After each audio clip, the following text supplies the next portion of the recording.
Station থেকে coffee কিনলো কিংবা অন্য কিছু, দোকানদারকে বলবে থ্যাংক ইউ, থ্যাঙ্কস লাভ। তারপর বাসে করে যাওয়ার সময় নির্দিষ্ট গন্তব্যে নেমে যাওয়ার সময় বাস ড্রাইভারকে সবসময় বলবে cheers up, thank you, thanks mate. মানে এগুলো হচ্ছে ওদের একটা কমন ভদ্রতা। না না, কি যে বলেন, আপনাকে ধন্যবাদ দিব, আপনাকে ধন্যবাদ দিয়ে আমি ছোট করব না। এই কথাটা আমরা আমাদের কাছের মানুষদেরকে কিংবা যারা দেখা যায় আমাদের কোনো একটা কারণে কোনো একটা উপকার করেন তাদেরকে আমরা বলি।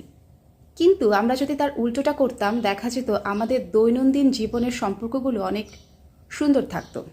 নিজের কাছের মানুষকে কিংবা প্রিয়জনকে যে কোনো কিছুর জন্য ধন্যবাদ দিতেই পারেন, অথচ আমরা ভাবি যে আমাদের প্রিয়জনদেরকে কিংবা কাছের মানুষকে ধন্যবাদ দিলে হয়তো তাদেরকে ছোট করা হবে। এটা একেবারে আমাদের একটা ভুল ধারণা।